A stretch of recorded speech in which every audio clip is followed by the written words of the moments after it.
Xa ubona abantu benxibe uniform besuke ecaweni.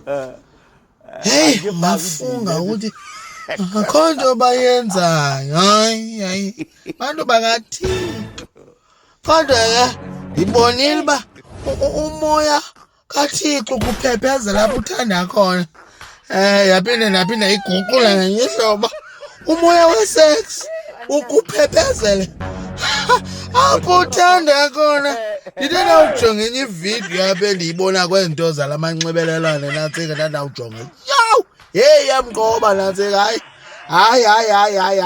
Nabaya baphi? Anxibe iyunifomu yecawa. Umoya kaThixo uphephezela apho uthanda khona xa babona uba yeyi bethuna engathi sisidala esi. Andiyazi noba ibiseyiphumlele ecawa noba ibingekangeni. Andiyazi noba ngaba bavula amaqhaga apha ecaweni okanye kule ndawo basicawala kuyo okanye esikolweni ngaba bavula amaqhaga egeyithini. Uba batshixile egeyithini akho mntu ngabo bobabini. Heyi! Hayi noba ngutreasure lo ulalwa apha ka elaa hlobo nogosa. Yeyi yambangula. Andiyazi ke ndawuphinde ndithi setshani phi. Hayi andiyazi kuFacebook nantsika.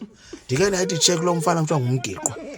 Esithi umoya kaThixo uphephezela apho uthanda khona. Esithi awukwazi uhamba ungenaluxa ngoba kufuneka uhambe wombe.